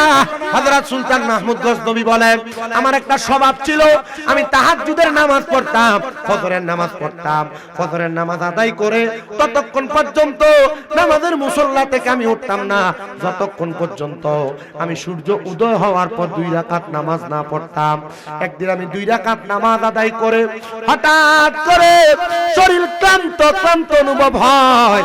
আমি সুলতান মাহমুদ গজনবী ক্লান্ত অনুভব হওয়ার পরে আমি হঠাৎ করে আমার নামাজের মুসল্লার মধ্যে ঘুমায় গেলাম। এমন টাইমে আমি ঘুমের ঘরে ছোট্ট একটা স্বপ্ন দেখছি রে। আল্লাহর এক বান্দা কান্না করতেছে আর আমাকে ডাক দিয়া বলতেছে, এ সুলতান মাহমুদ গজনবী, তোমার মতো এমন একজন বাদশা থাকা সত্ত্বেও আমার ছোট ছোট 2টা সন্তান মা হারা বাবা হারা, তারা কেমন করে দজলা নদীর পারে কান্না করতেছে, খাবারের অভাবে তারা বেহুতাশ হয়ে গেছে। হযরত সুলতান মাহমুদ গজনবী রাহমাতুল্লাহ আলাইহি বলে, ও দুনিয়ার মানুষ, আমি আর ঘুমাই নাই, আমি ঘুম থেকে জাগ্রত হইয়া আমি দৌড়াইতে লাগলাম। আমি আবার দজলা নদীর পারে পারে হাঁটতে লাগলাম। কইরে ছোট ছোট দুইটা বাচ্চা তারা কান্না করতেছে আর খাবারের জন্য ক্ষুধার্ত হয়ে গেছে। আমি দজলা নদীর কিনারার মধ্যে যেয়ে দেখলাম বয়স মাত্র 8-9 বছর বয়স হবে। ছোট ছোট দুইটা ছেলে তারা নামাজের মুসল্লা বিছিয়ে সেজদার মধ্যে পুরা পুরা কাঁদতাছে। আরে 8 বছরের বাচ্চা সেজদার মধ্যে পুরা আল্লাহর কাছে এত কান্দা কান্দে আর ডাক দিয়া কই মনিব আমাদের মাও নাই, আমাদের বাবা নাই। আল্লাহ গো, ও আল্লাহ, আমরা এতিম অসহায় হইয়া নদীর পারে দাঁড়ায় দাঁড়ায় কান্দি। তুমি যদি চাও আমাদের খাবারের যোগান দিতে পারো। আমার আল্লাহর পক্ষ থেকে হযরত সুলতান মাহমুদ গজনবীরে কেমন ভাবে পাঠাইছে দেখেন। সুলতান মাহমুদ গজনবী ছোট দুইটা বাচ্চার মাথার মধ্যে হাত বুলিয়ে দিতেছে আর ডাক দিয়া বলে, বাবা, ও বাবারা, তোমরা যে কান্না করো কেন? হুজুর, আমরা কান্না করি আমার আল্লাহ তাআলা দুনিয়ার সব মানুষের জন্য রিজিক রাখছে, আমরা দুইটা এতিম ভাইয়ের জন্য কি কোনো রিজিক রাখে নাই? সুলতান মাহমুদ গজনবী তাদেরকে কোলে নিয়ে ঘরের মধ্যে খাবার আহার করাইতেছে। বাদশার দরবারের বড় আলেম ডাক দিয়ে কয়, সুলতান মাহমুদ গজনবী, এরা কারা গো? এরা কারা? তুমি কি গোলাম ক্রয় করেছো? সুলতান মাহমুদ গজনবী কয়, না না না, আমি কোনো গোলাম ক্রয় করি নাই, আমি এই দুইটা বাচ্চারে এতিম হিসেবে রাস্তা থেকে উঠে আনছি। হযরত সুলতান মাহমুদ গজনবীরে ওই জবরদস্ত আলেম ডাক দিয়ে বলতেছে, এ সুলতান মাহমুদ গজনবী, তুমি কি বাচ্চাগুলার মাথাতে হাত বুলাইছো? সুলতান মাহমুদ গজনবী কয়, হ্যাঁ, আমি বাচ্চাগুলার মাথার মধ্যে হাত বুলাইছি। আল্লাহর নবীজি তিরমিজি শরীফের হাদিসে মুবারাকার মধ্যে বলতেছে, দুনিয়ার জমিনে কোন মানুষ যদি কোন এতিম সন্তান, বাবা হারা মা হারা সন্তানের মাথার মধ্যে হাত বুলাইয়া দেয় রে, মাথার মধ্যে হাত বুলাইয়া দেয়, ওই সন্তানের মাথার মধ্যে যতগুলা চুল থাকবে ওই চুলের পরিমাণ সওয়াব আমার আল্লাহ তাআলা ওই বান্দার আমলনামার মধ্যে দিয়া দিবি। কোন এতিম বাচ্চা, এতিম বাচ্চার মাথায় হাত বুলিয়ে দিলে মাথায় যত চুল থাকবে সেই পরিমাণ সওয়াব আমলনামায় আছে।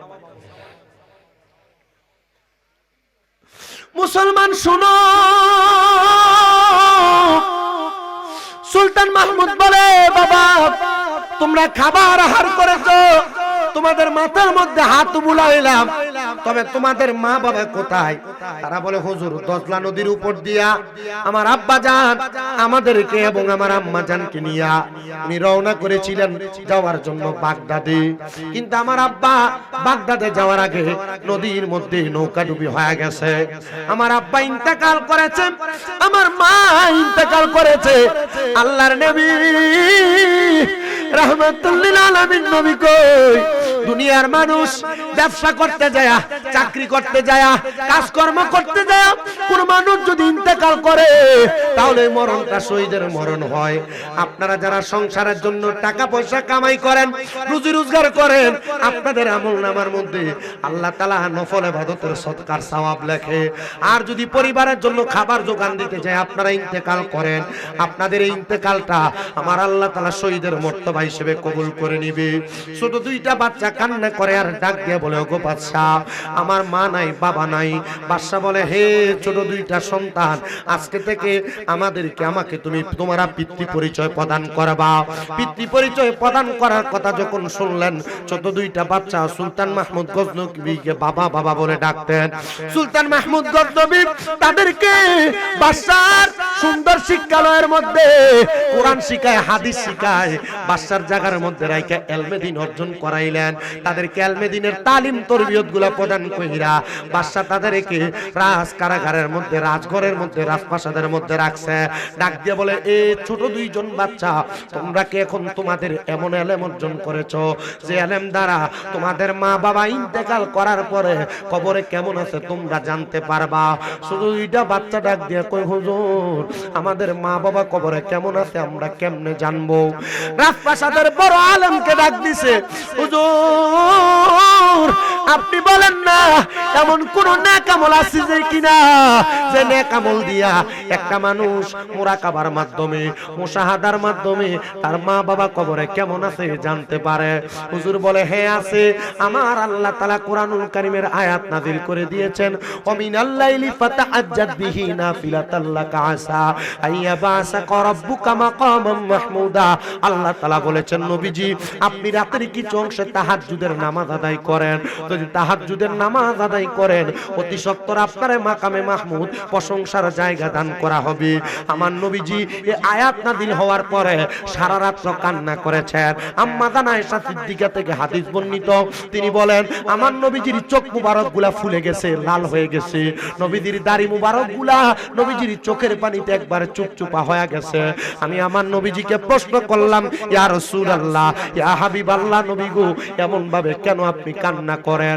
আমার নবী কয়, আয়েশা আমার আল্লাহ বলেছে আমি নবী যদি তাহাজ্জুদ করি আমারে মাকামে মাহমুদ দান করব।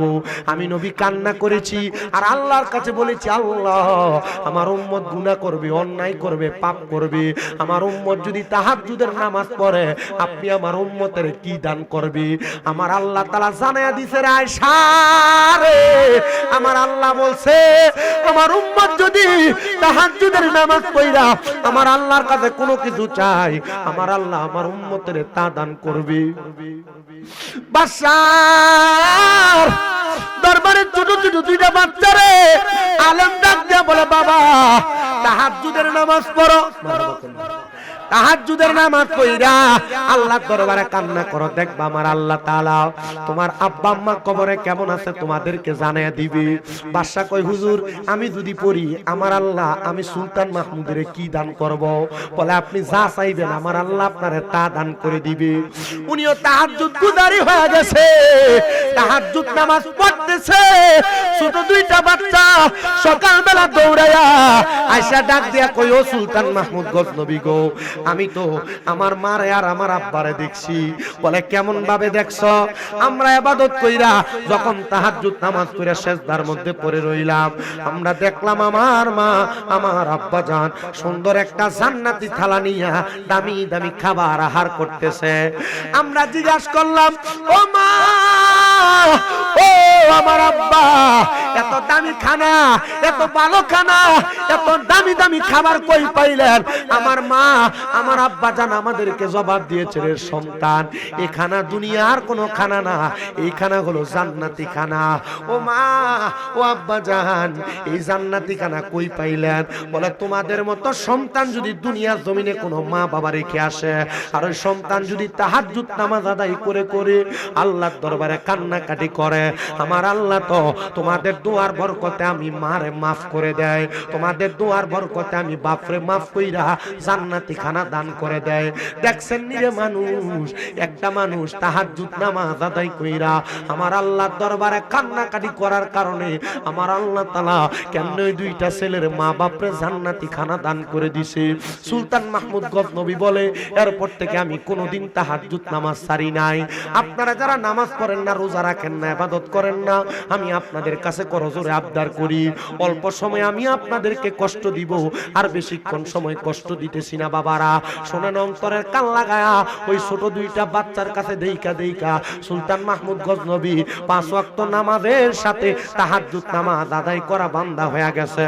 তাহাজ্জুদ নামাজ যখন আদায় করে গো হযরত সুলতান মাহমুদ গজনবী বলে, আমি তাহাজ্জুদ নামাজ আদায় করার জন্য আমার বাড়ির সামনে নদীর মধ্যে যাইতাম ওযু করার জন্য। বাদশা সুলতান মাহমুদ গজনবী বলে, নদীর সামনে যাইয়া ওযু বানাইতেছি, নদীর পাড়ে আরো 4 জন মানুষরা দেখলাম। বাদশা কয়, হায় রে হায়, আমি মনে করছিলাম এতদিন আমি একা একা তাহাজ্জুদ নামাজ পড়ি, কিন্তু আমার এলাকার 4 জন মানুষ তারাও তো তাহাজ্জুদ নামাজ পড়ে। আসলে ওই 4 জন এই এলাকার মানুষ না, গজনবের মানুষ না, এরা সামদেশ থেকে আসছে। সুলতান মাহমুদ গজনবী নামক বাদশা আছে যার বাড়িতে স্বর্ণ গয়না মণিমুক্তা আছে, এগুলা চুরি করার জন্য সুলতান মাহমুদ গজনবী রহমতুল্লাহ আলাইহি এদেরকে ডাক দিছে, বাইরে এদিকে আসেন। এরা কয়, দেখছস নি আমরা আসছিলাম এই এলাকায় চুরি করতে 4 জনে মিলা, তার কত বড় সাহস, একা একা চুরি করতে আসছে। আসলে কি তিনি চোর না বাদশা? যার ধারণা যেমন মনে করে এমন যে কাম করে যেমন মানুষের মনে করে। আচ্ছা ডালুয়ানি জান, আল্লাহ কবুল করুক, আমিন কর। ইয়া মসজিদের লাগিয়া আলহামদুলিল্লাহ, মসজিদ সাদ্দালের লেগে সহযোগিতা করব, নামটা 1 নম্বরে লিখে রাখবেন। আলহামদুলিল্লাহ কন্যা জি ভাই 1 মিনিট একটা গোশ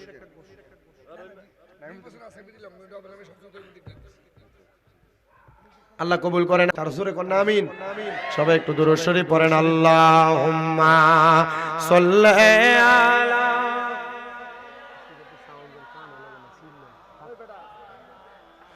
মুহাম্মাদ ওয়া আলা আলি সাইয়্যিদিনা। মাইক দিছ না? জগৎ পাগল কাবার জন্য, কাবা পাগল মাবুদের, আমার মাবুদ পাগল দয়াল নবীর, নবীজি পাগল উম্মতের। আল্লাহুম্মা সাল্লি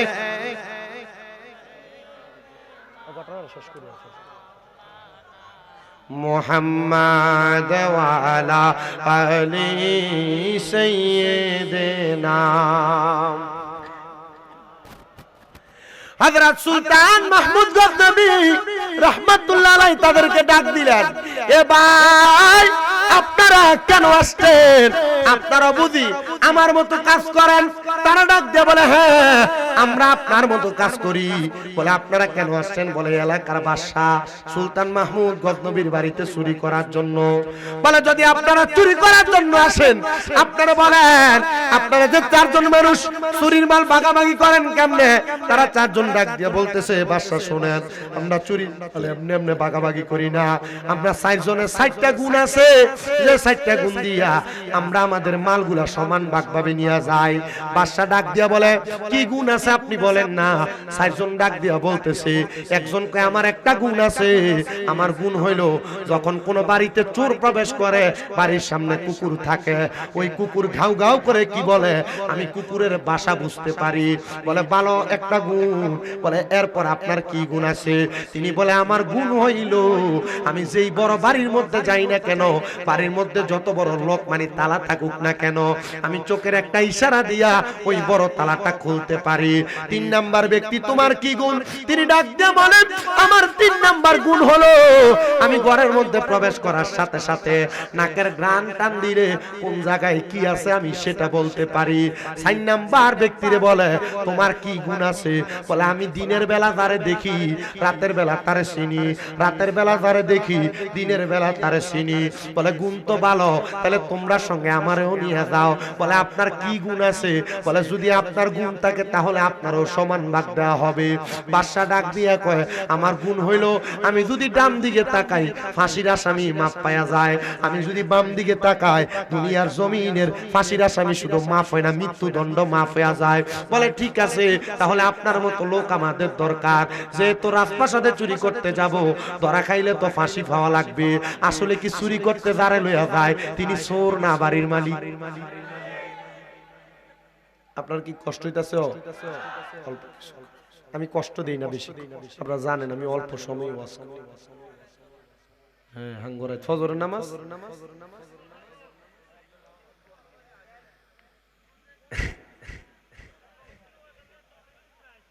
কোনান তুনে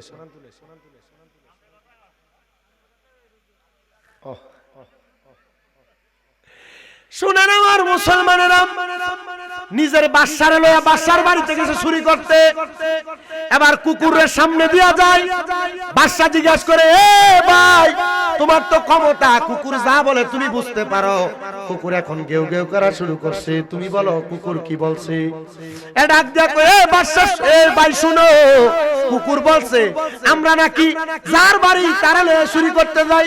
আচ্ছা বলো তো আমরা তো এখানে যারা আছি 5 জন হইতো চোর, আমরা কেমনে মালিককে লইয়া চুরি করতে যাব? আসলে কুকুর যেটা কইছে এটা কি হেসা কইছে না মিছা? কুত্তা বেঈমানি করে না। মানুষ লগে খাওয়াইবেন পড়াইবেন দেখবেন এটা ফিসিং দিয়ে চুরি মারে। মুনাফিক টাইপের এমন বহুত মানুষ আছে না, তারা একসাথে খায়, একসাথে চলে, একসাথে চলাফেরা করে, পরে আবার মুনাফিকি করে, বেঈমানি করে, বন্ধুরে বিপদে ফেলায়, ভাই ভাইয়ের বিপদে ফেলায়, আছে না? কুত্তারে খাওয়াই না, বেঈমানি করতো না, একদিন দুই দিন খাওয়াইলে দেখবেন কুত্তা বাড়ির কাছে বসে থাকে। প্রিয় মুসলমান ইমানদার শুনেন,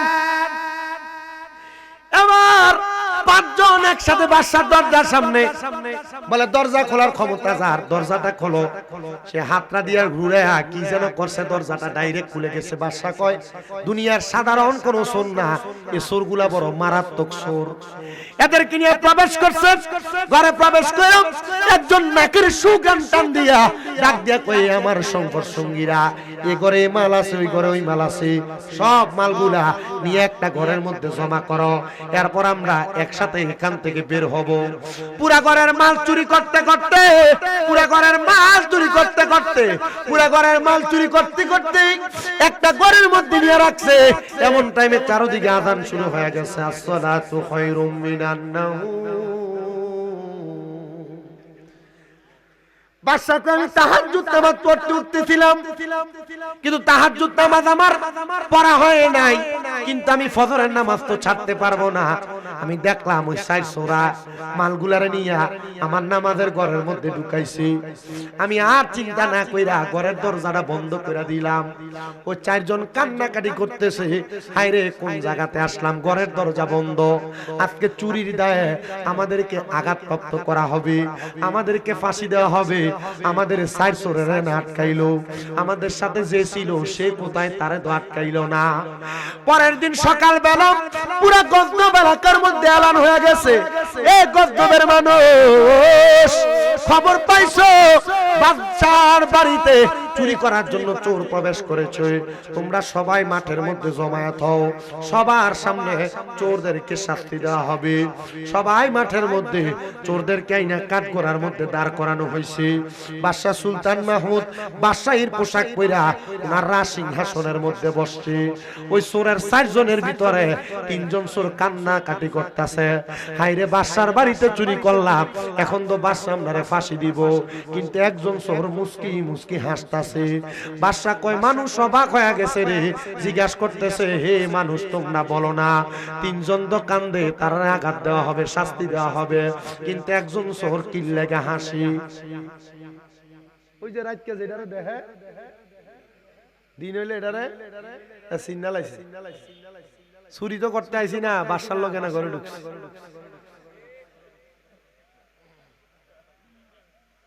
কোনটা লুগে লুগে চুরি করে, কোনটা তলে তলে সুদের টাকা খায়, আল্লাহ জানেনি। আল্লাহ চাইলে এটারে কি নগদ দুনিয়াতে গাড়াইলে তো পারে না, ছেড়ে দিয়ে রাখছে কি লাগা কামা তাদিনও দুদানের অন্তর্ভুক্ত করব। যেমন কর্ম কবরে যাইবা বালা কাম করে যাইবা বালা পাইবা, আর যদি উল্লা পাল্টা করে যাও কবরে সুদ খাবে গোশ খাবে, তো কবরে মায়ের কি কম না বেশি?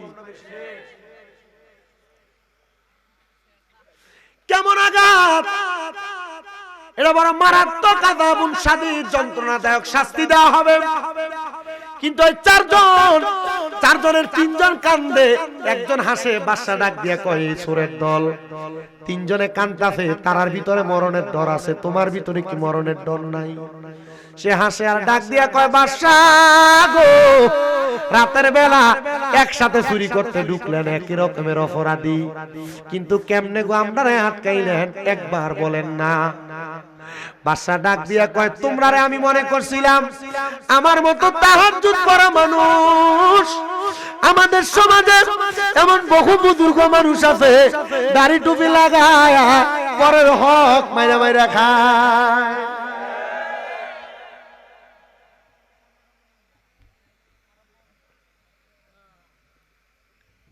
ডাক দেখো বাদশা, এই যে দেখেন ডান দিকে আল্লাহ তাআলার কত বড় নিদর্শন, বাদশা চাইছে। বাদশার ডাক দেখো বাদশা, বাম দিকে দেখেন আল্লাহর কত বড় নিদর্শন, বাদশা চাইছে। রাজপ্রাসাদ সব দিকে সব আছে। এবার ওই হাসনেওয়ালা চোর ডাক দিয়ে কয় বাদশা আমাদেরকে এখানে কেন দাঁড় করাইছেন? বলে তোমরা বাদশার বাড়িতে চুরি করতে আসছো, ফাঁসি দিয়া তোমাদেরকে মৃত্যুদণ্ড দেওয়া হবে। এবার সুর ডাক দিয়া কয় বাদশাহ ডাইনে বামে তাকায়া দাও, চুরির ফাঁসিও মাফ, মৃত্যুদণ্ড মাফ, এবার যে শাস্তি দিবেন আমরা মাইনা নিব। বাদশা ডাক দিয়া কয় এলাকার মানুষ শুনছনি গো, এরা চুরি কইরা আমার কাছ থেকে হিকমতের মাধ্যমে মাপ নিতে চায়। না রে না, আমার আল্লাহ এমন হিকমতের মাধ্যমে সবাইরে মাফ করে না। ডাক দিয়া বলতেছে জগতের মানুষ তোমরা শোনো, এ সাই চোরের সামনে দাঁড় করাইছে, জিজ্ঞাসা করে এ চোরের দল কেন তোমরা চুরি করো? তারা ডাক দিয়া কয় বাদশা কোনোদিন জীবনে চুরি করি নাই, আমাদের ইরাকের এলাকায় দুর্ভিক্ষ হওয়ার কারণে আমরা আসছি আপনার বাড়িতে চুরি করার জন্য। আমাদের এলাকার মানুষ না খেয়া খেয়া আছে, আমরা আপনার বাড়িতে চুরি করে আদে মালগুলা নিয়ে যাব। আমরা চিন্তা করেছিলাম আমার এলাকার মানুষদেরকে আমি এগুলা দিয়া মানুষের ক্ষুধা নিবারণ করব। বাদশা সুলতান মাহমুদ গজনবী রহমতুল্লাহ আলাইহি ডাক দিয়া বলে দুনিয়ার মানুষ এরা যে কথাগুলা বলে এদের কথা সত্য নাকি মিথ্যা? সবাই বলে বাদশা গো তারা যেতে কথা বলছে ইরাক একটা দূত পাঠান, দেখেন না ইরাকের দূত আর প্রতিনিধিরা কি খবর পাঠায়, ঠিকই খবর পাঠায় দেখে ইরাকে একটা অঞ্চলের মধ্যে অভাব অনটন লাগছে, এদের খাবারের মতো কোনো মাল নাই। খাবারের মতো যখন কোনো মাল নাই তখন বাদশা বলে ঠিক আছে রে, যাও যাও যাও, তোমাদেরকে শাস্তি দেওয়া হবে না, তোমরা আজকে থেকে চুরি করো না, আমি সুলতান মাহমুদের বাড়িতে তোমরা কাজের লোক হিসেবে থাকো। তোমাদের কাজ হইলো সকালবেলা একবার, বিকালবেলা একবার রাজপ্রাসাদ পরিষ্কার করবা আর সারা দিন আল্লাহ তাআলার ইবাদত করবা। জোরে জোরে বলা যাবে কি সুবহানাল্লাহ। বাদশা বাড়িতে চাকরি দিয়ে চিন্তা করছে এখন চাকরি তো দিছি ঠিক আছে, চুরি করছে যদি স্বভাব না যায়। বাদশা এক সপ্তাহ ঘুমায় না, পাহারা দেয়, এক সপ্তাহ তাহাজ্জুদও পড়ে না, পাহারা দেয়।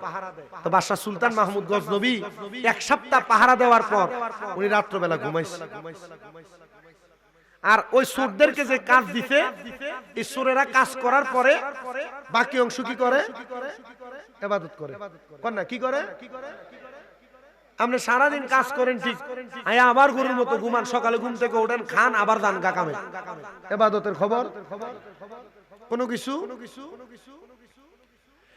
বাদশা সুলতান মাহমুদ যখন ঘুমাইছে, ঘুম থেকে জাগ্রত হয়ে তাহাজ্জুদ নামাজের মুসল্লাতে বসছে।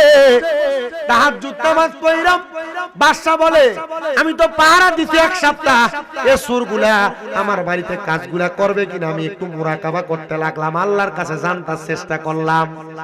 আমি চেষ্টা করতে করতে আমি যখন মুরাকাবা করতে লাগলাম, মুরাকাবার মধ্যে আমি একটা গায়েবী আওয়াজ শুনতে পাইলাম।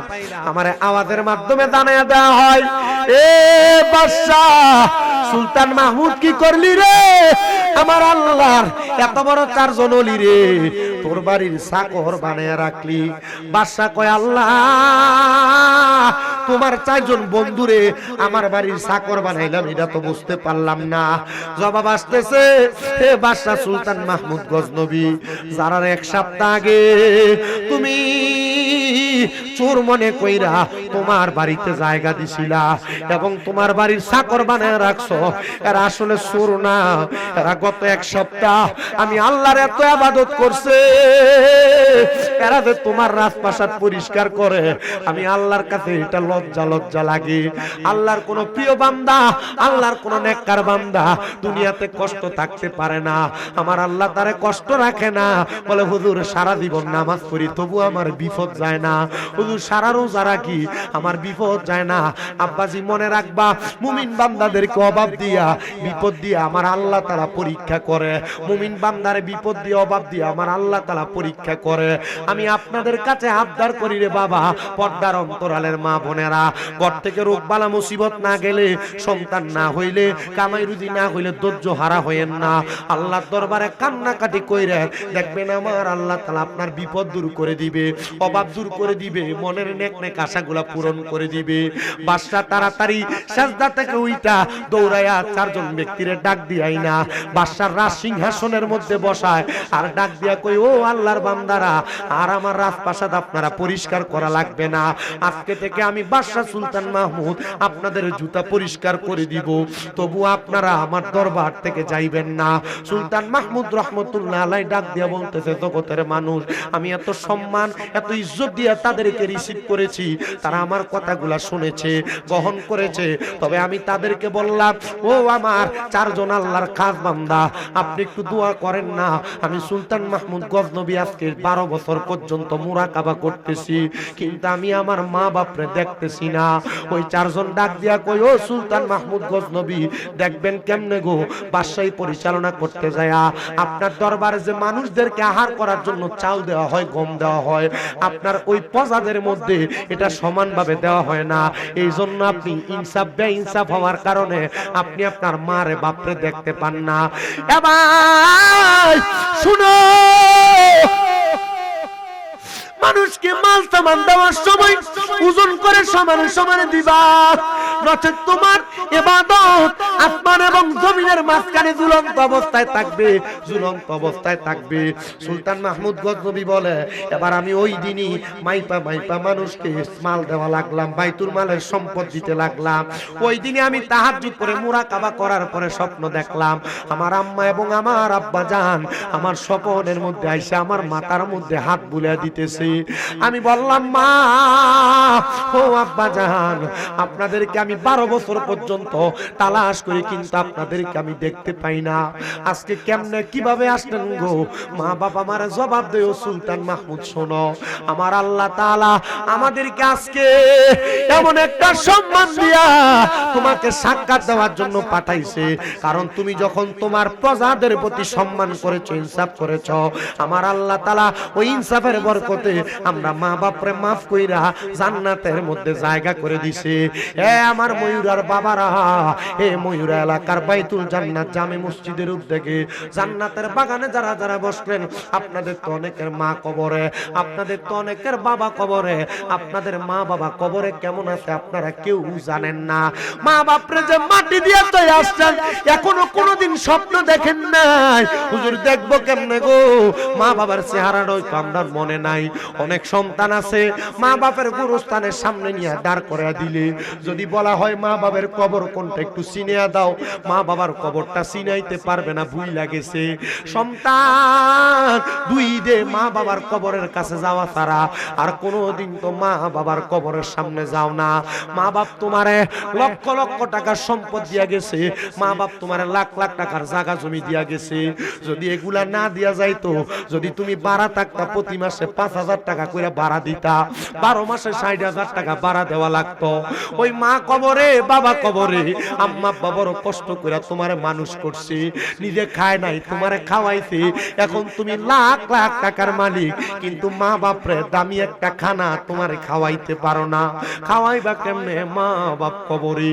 ও সন্তান, বড় কষ্ট করে রক্ত পানি করে তোমার আব্বা তোমারে মানুষের মতো মানুষ বানাইছে, এখন আব্বা কবরে, ওই আব্বা কবরে কেমন আছে জানো না? সন্তান চিন্তা করে দেখো, আব্বা লুঙ্গি পাঞ্জাবি গুলা সিরা ছিল, আব্বা দামি কোনো লুঙ্গি পাঞ্জাবি পরে নাই, তুমি সন্তানরে পড়াইছে। ও সন্তান, তোমার কাছে টাকার অভাব নাই, 500 টাকা দিয়ে কিনা আব্বার একটা লুঙ্গি পরাইতে পারো না, আব্বা কবরে। মা বাপ যদি বাইসা থাকতো, মা বাপরে যদি খাওয়াইতা, 12 মাসে যদি প্রতি মাসে 2,000 টাকা করে খরচ করতা, 12 মাসে 24,000 টাকা লাগতো। বাইতুল জান্নাত মসজিদটা টিন দিয়া বানায়া রাখছে উপরে, এরা নিয়ত করছে মসজিদটারে ছাদওয়ালা বানাইতো। আমি কি একটা সন্তান পাবো যে সন্তানটা হাতটা বাড়ায়া বলবে, হুজুর আমার মা নাই, মা থাকলে আমি আমার মারে খাওয়াইতাম, হুজুর আমার মারে মোহাব্বত কইরা আমি মসজিদের কাজের জন্য 50,000 টাকা দান করে দিব। এমন যদি একজন মানুষ থাকেন, হাতটা বাড়ায়া বলবেন 50,000 টাকা দেওয়ার মতো। বলে হুজুর 50,000 পারবো না, আমি 20,000 টাকা আল্লাহর রাস্তায় মসজিদে দান করব। আসেননি একজন সন্তান, হাতটা বাড়ায়া বলবেন 20,000 টাকা দেওয়ার মতো। আল্লাহর নবীর একজন সাহাবী হযরত হযরতে সাদ ইবনে উবাদা রাদিয়াল্লাহু তাআলা আনহু বলেন, আমার মা, আমি যুদ্ধে থাকা অবস্থায় মারা গেছি। মরার পরে আমার মায়ের অনেক সম্পদ আমার কাছে ছিল, কিন্তু আমি আমার মারে পাই নাই, সম্পদগুলা পাইছি। আমি নবীর কাছে যায়া বলছি, ইয়া রাসূলুল্লাহ, আমার মা তো মারা গেছে, অনেক সম্পদ রাইখা গেছে। নবী গো, আপনি বলেন না গো নবী, আমার মা যে মারা গেছে, আমার মায়ের পক্ষ থেকে যদি আমি আমার মা সম্পদগুলা দান করি, আমার আল্লাহকে আমার মারে মাফ করবো নি? আমার নবী কয়, হ্যাঁ মাফ করবি। সাহাবী ডাক দিয়া কই, নবী গো, তাহলে আপনি সাক্ষী থাকেন, আমার একটা খেজুরের বাগান আছে মিখওয়াদা, ওই বাগানটা আমি আমার মার নামে আল্লাহর হস্তে সদকা করে দিলাম। আমার নবী কয়, সাহাবী সাক্ষী থাকো, ওই বাগান থেকে যদি কোনো মানুষ কোনো খেজুর আহার করে, আমার আল্লাহ তোমার মার আমল নামায় সওয়াব দিয়া দিবে। ওই সাহাবী পরের দিন সকালবেলা কানতে কানতে আমার নবীদের কাছে আসছে, ইয়া রাসূলুল্লাহ, ইয়া হাবিবাল্লাহ, নবী গো, আমি স্বপ্ন দেখছি আমার মা জান্নাতি খাবার আহার করতেছে। নবী আমার কয়, তোমার খেজুরের বাগান থেকে ছোট ছোট দুইটা পাখি একটা মিষ্টি খেজুর থেকে, পাকা খেজুর থেকে আহার করছে, ঠোকর দিয়া খাইছে, এই জন্য আমার আল্লাহ তাআলা তোমার মায়ের কবরে জান্নাতি খানার ব্যবস্থা করছে। একজন সন্তান যদি দাঁড়ায় কও, হুজুর আমি 20,000 টাকা আল্লাহর হস্তে মসজিদের জন্য দান করব, কেউ যদি তাকেন হাতটা বাড়াইবে, আয়া রাসূল সালাম, আয়া হাবিব সালাম,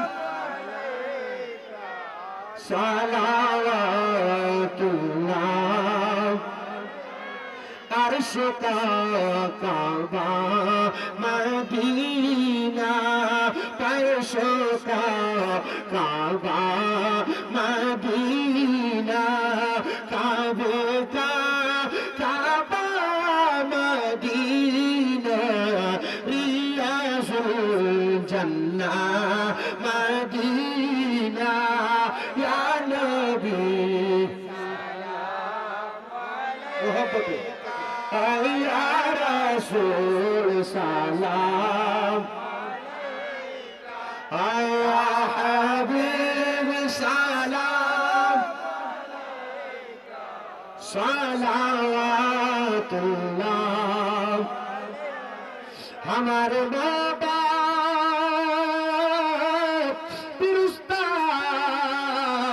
और भाइयों इन अहले औलाद आशीरत पेला हो सलाम मुस्तफा जाने रहमत पेला लाम शम्ह बज में हिदायत पेला शब असरा की दुल्हा पेदा ये मेरे नशा है बज में जन्नत पेला हो सलाम मुस्तफा जाने रहमत पेला हम शम्ह बज में हिदायत पेला या पक पंजतन लाख सलाम, या पक पंजतन लाख सलाम, या हसन शाह हुसैन लाख सलाम, या हसन शाह हुसैन लाख सलाम, करबालार कुर्बानी शरण करो, प्राण भरे सकले नमाज पढ़ो, सलाम नूर चश्मे अंबिया, अस्सलाम शहंशाह औलिया, सलाम नूर चश्मे अंबिया, अस्सलाम बादशाह औलिया। जबान खुले जोरे पढ़ेन আলহামদুলিল্লাহ। আল্লাহ তাআলা, আমি নগণ্য মূর্খ মানুষ, बस मेरे जिंदगी जवाब रसूल अल्लाह, ये है मेरे बंदेगी रसूल खुदा से दिल को सलाम कहे ना, और बागे मदीना से एक फूल तो पिलाए ना, बलगल उला हसनत जमिया खसालिही, या रसूल अल्लाह मुझे शेर अरब मंजूर है अब गया की जिंदगी मुझको अज़ाबे गोर है किस तरह मदीने में पहुंचो बेबता प्यारे नबी हाथों खाली और दरबारे नबी गुलाम तुम्हारे बलगल उलाम नजर कशफत तुजा बिजमालिही हसनत जमीअ खिसालिही सल्लु अलैहि व आलिही। একজন লোক তার একটা সন্তান অসুস্থ, এই সন্তানটার জন্য দোয়া চাইছে, উনি 500 টাকা দান করছে, দিয়ে গেছে না? আল্লাহ ওনাকে ওনার সন্তানকে মাফ করে না। আমি সবাই জিয়ারতের নিয়ত একবার সূরা ফাতিহা, 3 বার সূরা ইখলাস, কয়েকবার দুরূদ শরীফ পড়ে। সভাপতি সাহেব বক্তব্য দিবেন নি? কিছু বক্তব্য দিবেন ভাইজান? ভাইজান এক নাম্বার আমার আম্মাটা অসুস্থ, আজকে 8 মাসের উপরে, 9 মাস চলে। পিএলআইডির অপারেশন হয়েছে, মেরুদণ্ডের হাড়ের মাঝখানে রগ বেড়ে গেছিল, এটা কাইটা কমাইছে। আপনারা আমার আম্মার জন্য একটু দোয়া করবেন। 2 নাম্বার, আপনাদের দোয়ায় আমার 6টা মাদ্রাসা কুমিল্লা শহরে, হিফজখানা প্লাস ক্লাস 5 পর্যন্ত আছে। আমার যেটা বড়, এটাতে এখনো 400, এবছর গুনছি 423 জন ছাত্রছাত্রী। আপনারা আমার এই ছাত্রগুলোর জন্য দোয়া করবেন। কয়দিন আগে আমার মাদ্রাসার একটা মাদ্রাসা থেকে 5 জন বাচ্চা কোরআনুল কারীমের হেফজ সম্পূর্ণ করছে। একটা ছেলে মাত্র 7 মাসে হাফেজ হয়েছে। রমজানের আগে 8 জন, টার্গেট আছে 12 জন, কিন্তু 8 জন ভালোভাবে টার্গেট আছে, এই 8 জন হাফেজ হবে। কোরবানের আগে আরো 4-5 জনের নিয়ত আছে। আপনারা আমার ছাত্রদের জন্য দোয়া করবেন। 2 নাম্বার, 3 নাম্বার হইলো আপনারা বাংলাদেশে যত বক্তারা ওয়াজ করে, বক্তারি লেগে দোয়া করবেন। কারণ এই বছর এই কুয়াশার কারণে বহু বক্তাদের গাড়ি কাটছিত হয়ে পইরা অ্যাক্সিডেন্ট করছে, অসুস্থ হয়েছে, অনেকে মাজুর হয়ে গেছে, প্রকাশ্যে আসতেছে। আপনাদের জন্য দোয়া করবেন, আল্লাহ দোয়া কবুল করে না। আমিন। ভাই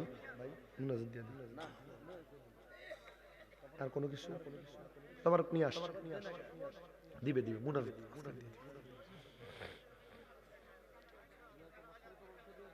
ইয়া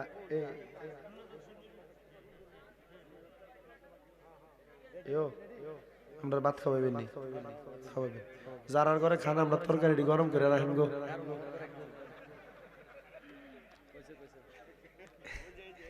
আমরা ঘরে নি না, সেদিন গেলা এক জায়গা মাইকে পর্যন্ত কইছি না, মনের পরে আর খানা হাত দেয় না। না আপনি হাত দেন, যে আমরা নমুনা প্রথমে বুঝছি। আমি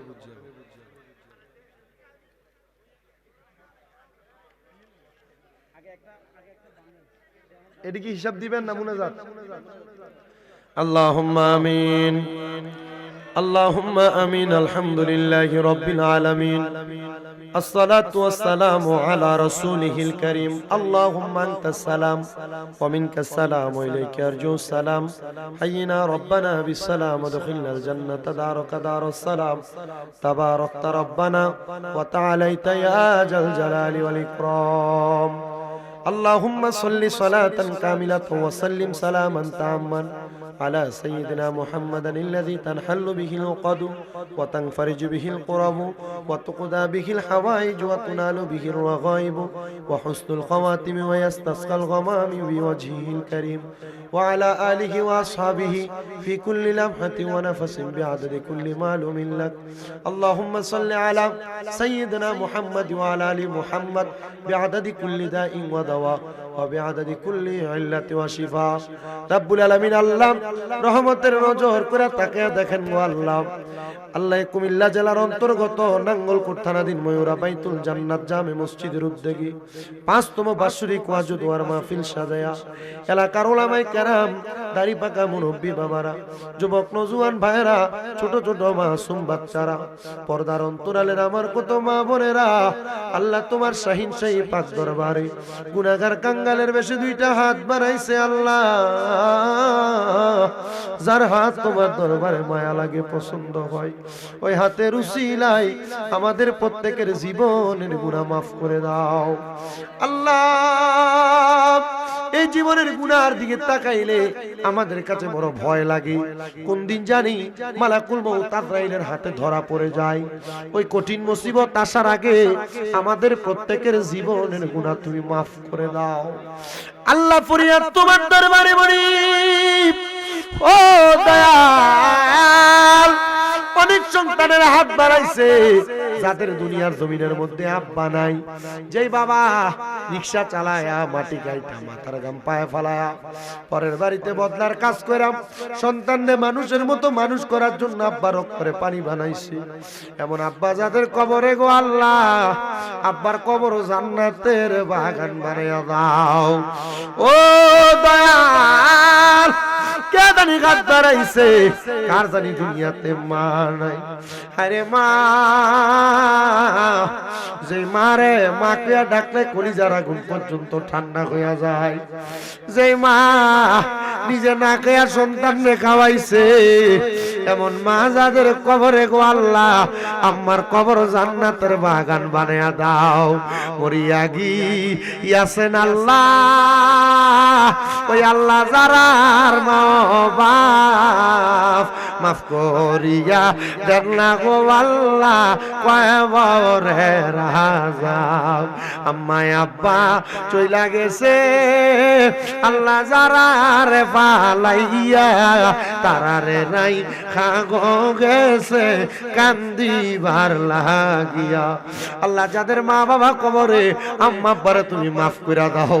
যারা মা বাবা বেঁচে আছে হায়াতে তৈবা নসিব করে দাও। বাবু অনেকের মা বাবা সুস্থ, পরিপূর্ণ সুস্থতার নিয়ামত দান করো। আমারও তো মাত্র 8 মাসের উপর সুস্থ, আল্লাহ তুমি আমার আম্মারে সুস্থ করে দাও। এ মাহফিলে যারা টাকা দিয়া, পয়সা দিয়া, শ্রম দিয়া, বুদ্ধি দিয়া, পরামর্শ দিয়া, মাইক দিয়া, লাইট দিয়া, প্যান্ডেল দিয়া, মিডিয়ার বাইরা সহ সম্মানিত শ্রোতা মণ্ডলী, পুরুষরা, পর্দার আড়ালের মা বোনেরা, আল্লাহ বিশেষ করে এই মসজিদের জন্য 50,000, 20,000, 10,000, 1 টাকা পর্যন্ত যারা যারা দান করছে, প্রত্যেকের দান তোমার দরবারে তুমি কবুল করে লও।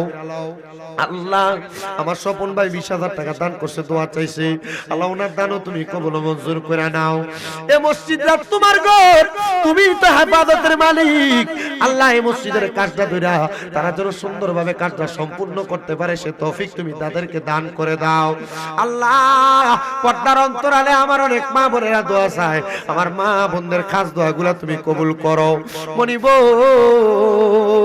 আল্লাহ তাদের চাকরি নেই ব্যবস্থা করে দাও, যাদের কাজকর্ম নেই কাজকর্মের ব্যবস্থা করো, যারা পড়ালেখা করে বিদ্যা বুদ্ধি বাড়াইয়া দাও, মানে সম্মান ইজ্জতে জিন্দেগি নসিব করে দাও।